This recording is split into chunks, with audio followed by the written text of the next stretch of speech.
Halo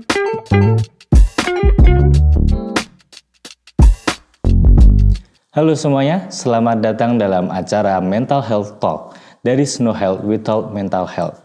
Acara ini adalah program dari Kampus Sejahtera. Baik, untuk hari ini kita akan membahas mengenai membangun keluarga tangguh.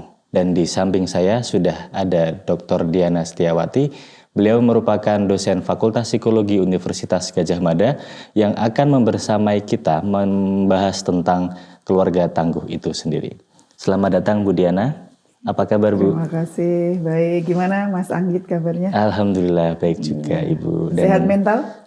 Alhamdulillah, insya Allah sehat Bu.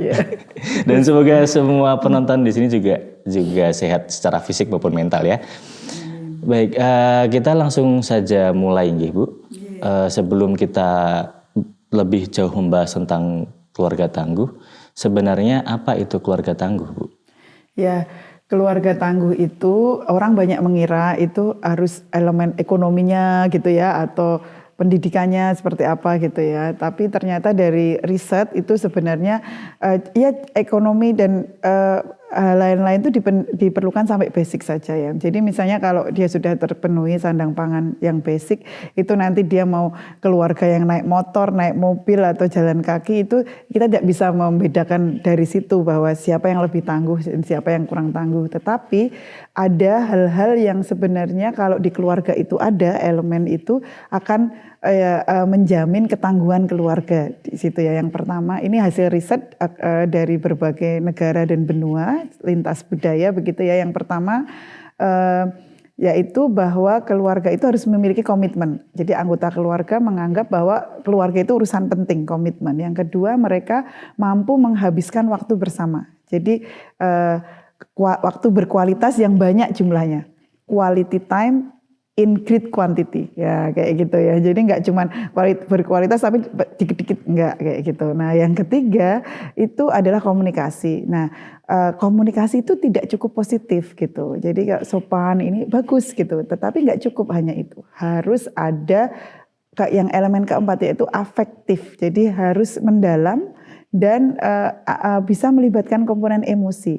Tidak banyak keluarga yang mampu seperti itu, makanya ini harus dilatih. Banyak keluarga yang kalau berbincang di dalam rumahnya itu hanya ngerasani orang gitu ya, atau ngomongin berita-berita trending di TV, tapi tidak bicara tentang dirinya, tidak bicara tentang emosi antar anggota keluarganya. Jadi di dalamnya itu harus ada apresiatif dan afektif yang membuat keluarga itu akan mampu membicarakan hal yang besar, yang sulit, sakit gitu ya, itu bisa dibicarakan, pahit itu bisa dibicarakan dalam keluarga itu, sehingga nanti keluarga itu akan tumbuh mempunyai nilai-nilai gitu, tumbuh bersama gitu, nyaman gitu ya. Kemudian mereka akan mempunyai elemen kelima yaitu punya kesejahteraan spiritual yang bagus dan tumbuh dengan ya mudahnya visi misi keluarga yang hidup di dalam keluarga itu, dan sehingga keluarga itu akan memiliki kekuatan ketika bertemu dengan stres dan krisis di dalam hidupnya. Begitu kira-kira 6 ciri keluarga tangguh begitu. Baik, jadi itu tadi kurang lebih tentang gambaran tentang keluarga tangguh itu dengan beberapa prinsip-prinsipnya begitu ya Bu ya. Nah, jadi saya mau tanya Bu, berkaitan dengan topik kesehatan mental, apakah benar keluarga tangguh itu bisa mendukung atau mensupport kesehatan mental anggotanya Bu? Ya betul sekali gitu ya, dan dari banyak peristiwa kehidupan kita akan melihat hal itu, seperti misalnya pandemi yang baru saja ya kita yang melanda kita ya saat ini juga masih transisi begitu ya. Kita bisa melihat bahwa ketika resource lain tertutup karena kita harus ada physical distancing dan sebagainya gitu kan, maka keluargalah ujung tombak yang bisa mempengaruhi atau mensupport ke mental health anggotanya begitu. Oke. Nah, kemudian kalau memang benar keluarga tangguh itu bisa mensupport atau mendukung kesehatan mental anggotanya, lalu keluarga yang seperti apa sih Bu yang bisa mensupport itu?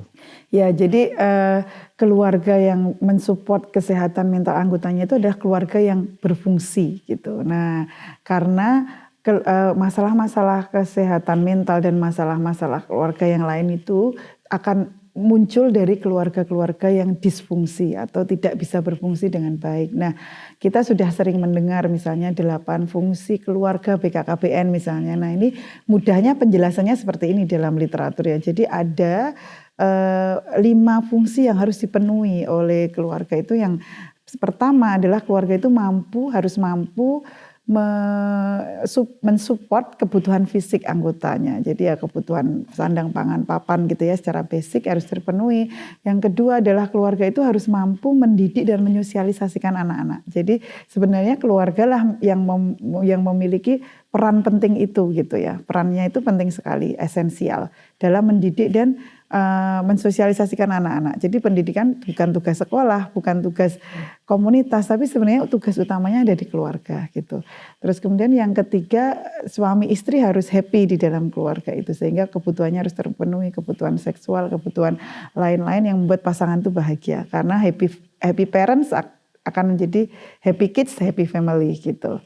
Terus kemudian yang keempat, keluarga ini harus mampu membantu anggota keluarga yang membutuhkan. Misalnya anggota yang kecil, anggota yang mungkin remaja memiliki kebutuhan aktualisasi emosi yang lebih besar, atau keluarga yang tua yang butuh perawatan, itu harus bisa dipenuhi di dalam keluarga itu. Dan yang terakhir yang paling penting adalah keluarga ini harus mampu memenuhi kebutuhan psikis anggotanya. Ada basic psikis. Kalau tadi basic fisik ada ya, sandang pangan papan. Kalau basic psikis manusia itu adalah kebutuhan untuk dicintai, dihargai, itu harus ada di dalam, harus mereka dapatkan di dalam keluarga. Kalau enggak itu nanti jadi masalah, jadi cari-cari di luar, jadi geng-geng kenakalan dan seterusnya karena mencari kebutuhan untuk diakui, dihargai, dicintai itu tadi, begitu. Baik, jadi tentang fungsi keluarga dan kebutuhan-kebutuhan dalam keluarga itu gitu ya Bu ya. Nah, berbicara tentang fungsi Bu, berarti saya mau bertanya tentang kalau ada fungsi pasti ada yang berperan Bu. Begitu. Jadi siapa saja Bu dalam keluarga itu yang berperan untuk menciptakan atau mendukung terciptanya keluarga tangguh itu sendiri Bu? Ya, kalau kita kembali ke tadi kualitas ya, hal-hal yang harus ada dalam keluarga tangguh tadi, maka semuanya harus memiliki peran itu gitu ya. Jadi ya dia sebagai anak, orang tua gitu ya, itu ya harus semuanya berperan gitu. Tidak hanya tanggung jawab orang tua doang gitu, tetapi juga anak gitu. Tidak cuma orang tua berarti Bu yang berperan, tapi juga anak dan juga banyak komponen dalam keluarga itu berperan dalam keluarga tangguh. Iya, betul. Itu. Nah, mungkin bisa dijelaskan satu persatu ya Bu. Iya, gitu. Oke. Iya, kalau orang tua itu tentu saja memegang peran paling penting tadi kan, karena keluarga itu kan dibentuk dari suami istri gitu ya. Tentunya kan visi keluarga ini harus ada gitu. Nah itu jadi menikah itu tidak hanya menyatukan dua cinta doang. Tak cukup hanya cinta, kira-kira seperti itu. Harus ada visi, harus ada ilmu, harus ada skill ketika orang mau berkeluarga gitu ya. Dan arahnya kemana kan ditentukan oleh orang tua ini. Sehingga ketika anak-anak lahir itu memang kemudian sudah ada konsep di dalam keluarga itu. Nah, tetapi karena ini kita mahasiswa kita ini anak-anak remaja ya, di baratnya remaja sampai dewasa awal begitu ya. Kita kadang-kadang tidak cukup beruntung tumbuh di dalam keluarga yang mungkin sudah memiliki visi, sudah memiliki kualitas atau kemampuan komunikasi yang cukup dalam dan sebagainya tadi ya, karena ya kita maklumi mungkin orang tua kita tidak cukup beruntung untuk mendapatkan pendidikan parenting misalnya, untuk mungkin juga mereka dulu dibesarkan ya, orang tua kita kan mungkin adalah generasi kedua atau ketiga dari kemerdekaan Indonesia ya. Jadi ya negara kita ini muda, jadi tidak semua orang, kita adalah generasi yang beruntung yang bisa belajar banyak hal gitu ya. Jadi nggak usah menuntut juga, anak-anak bisa memulai, apalagi mahasiswa bisa memulai itu gitu. Jadi memulai mendekatkan hubungan, memulai memperdalam komunikasi itu juga bisa dilakukan dari anak-anak gitu ya. Jadi ada mahasiswa saya yang bilang sejak saya kuliah keluarga dan pernikahan, nah di psikologi ada kuliah namanya psikologi keluarga dan pernikahan. Mungkin nanti yang fakultas lain tertarik boleh. Nah itu di situ mahasiswa saya bilang sejak belajar itu saya setiap malam mewajibkan semua orang itu makan malam bersama, lalu semua orang nggak boleh pakai HP. Gitu. Terus ternyata itu luar biasa Bu dampaknya, kami jadi bicara lebih dalam, kami bisa saling memahami satu sama lain. Nah itu misalnya, itu hanya contoh kecil, tapi dalam hal lain anak pun bisa menginisiasi ketangguhan keluarga itu gitu.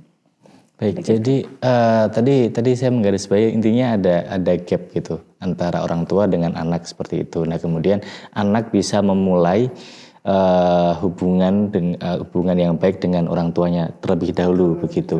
Nah mungkin juga buat jadi pertanyaan para penonton juga, bagaimana jika gitu kita sebagai anak sudah ingin atau sudah mencoba melakukan komunikasi yang baik kepada orang tua, tapi malah terjadi konflik di situ, Bu. Itu bagaimana, Bu? Memang akan sangat lebih mudah dan ideal tadi ya kalau ketangguhan keluarga itu dikonsep oleh orang tua. Tetapi ketika tadi anak ya memang kita perlu skill lebih gitu ya untuk memulai mengkondisikan.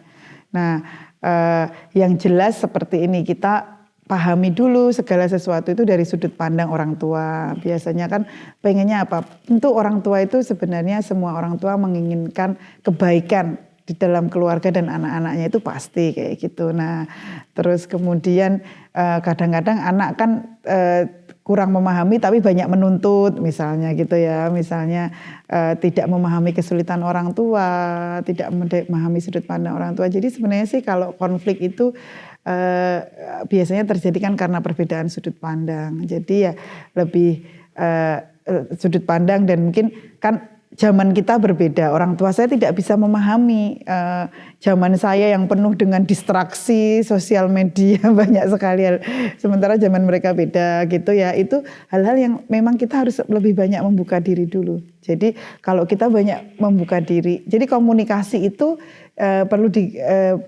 pahamkan bahwa memulai komunikasi itu bukan bertanya ya.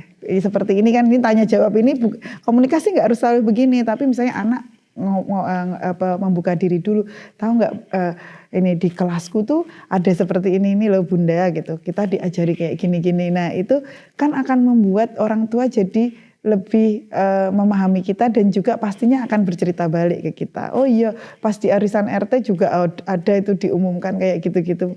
Katanya sekarang keluarga itu harus begini-begini misalnya kayak gitu. Oke. Ya, ini simplifikasi contoh sih, tapi saya pikir seperti itu prinsipnya. Oke, jadi intinya konflik itu terjadi karena adanya perbedaan sudut pandang begitu ya kalau lebih ya. Nah, ini tadi baru sekilas gitu. Kalau teman-teman mungkin mau mengakses banyak materi tentang keluarga bisa langsung ke sosial media CPMH gitu. Kita ada website, ada Instagram, YouTube gitu ya. Oke, ini promo sedikit gak apa-apa. Baik, tadi kan kita sudah membicarakan tentang peran anak dalam bentuk atau mendukung keluarga tangguh. Nah, yang selanjutnya, bagaimana peran orang tua dalam mendukung keluarga itu bisa menjadi keluarga tangguh?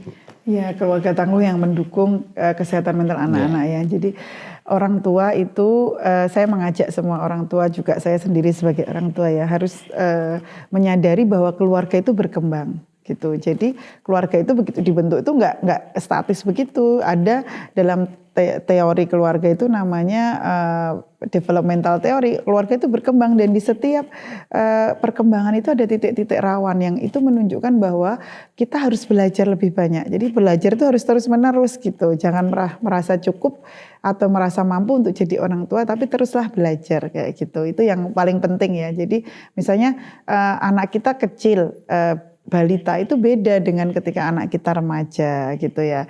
Dan yang paling penting juga memang komunikasi, mengoptimalkan komunikasi. Oh mungkin style komunikasi saya harus diubah ketika anak saya remaja. Oh mungkin saya harus bisa jadi teman untuk mereka. Oh mungkin saya harus bisa memahami dunia mereka sekarang sudah sangat berbeda dengan dunia saya. Nah itu hal-hal yang bisa mendekatkan gitu ya. Dan itu urusannya adalah komitmen ya seperti yang sudah kita bahas di awal. Jadi keluarga tangguh itu dimulai dari komitmen. Karena banyak sekali orang bertanya pada saya, gimana ya Bu Diana kok saya harus kerja sampai jam 4-5 sore tapi pulang udah capek, udah nggak bisa ngurusi anak-anak. Nah itu kan urusannya kan komitmen. Komitmen itu mental set bahwa oh keluarga saya itu paling penting, anak saya itu adalah urusan utama dalam hidup saya. Nah hal seperti itu. Jadi keluarga harus orang tua harus terus belajar dan berkomitmen untuk menjadikan keluarga itu sebagai urusan utama dalam hidupnya begitu. Menarik sekali Bu, ya, yang dilakukan orang tua juga cukup banyak sebenarnya Bu ya. Lalu iya betul. Iya, tapi kan begini, yang namanya orang tua itu kan banyak dari orang tua itu juga bekerja. Iya. Nah, bagaimana cara orang tua itu untuk menyeimbangkan begitu Bu? Ya tadi kembali pada yang saya sampaikan sebelumnya bahwa sebenarnya komitmen itu tentang mental set gitu ya.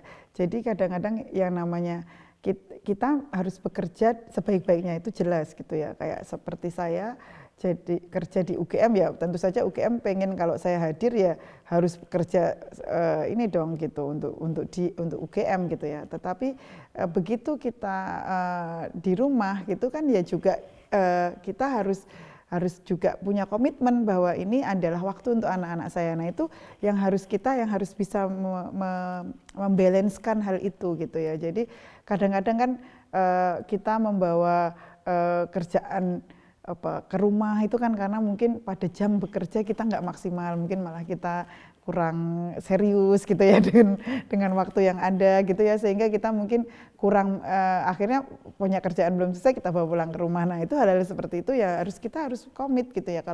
Berarti kalau di tempat kerja saya akan bekerja sungguh-sungguh, kalau di rumah itu memang ini waktu untuk anak saya, atau kadang-kadang saya memang harus membacakan buku anak saya. Kalau sudah anak-anaknya remaja ya mungkin harus diskusi mempersiapkan masa depan mereka seperti apa, itu ya harus dicari waktunya kayak gitu. Nah itu kan komitmen ya, dan hal-hal yang sifatnya ini. Jadi komitmen itu adalah mental set, boundaries itu kita ya sendiri yang memegang. Jadi bagaimana kita menjadi orang tua yang sebaik-baiknya, karena kita perlu keberhasilan anak-anak itu akan menjadi warisan terbaik kita nantinya kalau kita sudah tiada gitu ya. Sementara komitmen kita pada pekerjaan itu juga tanggung jawab kita. Nah itu bagaimana agar kita itu bersungguh-sungguh di segala tempat gitu. Nah meskipun secapek apapun di rumah, tapi saya punya anak-anak yang harus saya urusi. Nah itu akan menjadi energi kita untuk bisa menyeimbangkan antara keluarga dan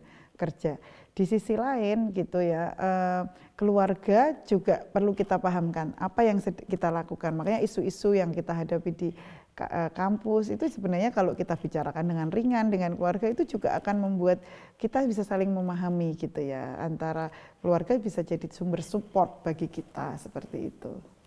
Baik, berulang kali Bu Diana menyampaikan tentang komitmen dan komitmen begitu ya Bu, dan ya, berkaitan dengan menyeimbangkan di tempat kerja dengan di rumah. Kita kalau bisa saya simpulkan tadi berarti sadar peran dan sadar tempat seperti itu Bu. Ya betul, kira-kira seperti itu. Baik, tapi bagaimana Bu jika kasusnya ada orang tua yang mengalami mungkin ada masalah di tempat kerja kemudian dibawa ke rumah, nah atau sebaliknya seperti itu. Nah, bagaimana sih Bu cara mengatasi konflik-konflik internal? Ya itu namanya spill over effect gitu ya. Jadi saling spill over, saling masalah rumah tumpah di tempat kerja dan seterusnya. Itu memang tadi orang tua memang harus terus belajar ya. Jadi manajemen emosi kan kuncinya seperti itu gitu ya. Jadi hal-hal seperti itu juga ada nanti di CPMH, IG CPMH. Bagaimana caranya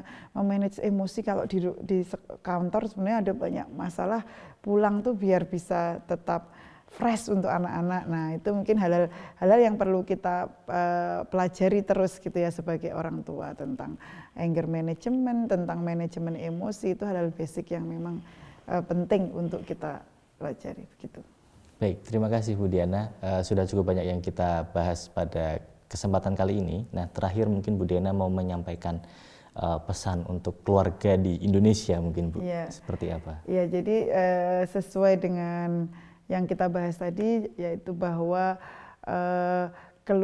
anak-anak atau semua elemen di dalam keluarga itu akan tumbuh sehat, nggak cuma anak-anak, orang tua juga itu akan tumbuh sehat mentalnya kalau keluarga itu mampu menjadi support untuk kesehatan mental mereka. Dan keluarga yang seperti apa itu adalah keluarga yang berfungsi, dan untuk bisa menjalankan fungsi keluarga itu harus tangguh. Ya, makanya itu kita harus berusaha untuk mempertangguh keluarga kita, gitu. Baik, untuk menciptakan keluarga yang berfungsi, maka keluarga itu harus tangguh. Terima kasih Bu Diana atas pembahasan tentang keluarga tangguh pada kali ini. Semoga memberikan banyak manfaat bagi keluarga di Indonesia.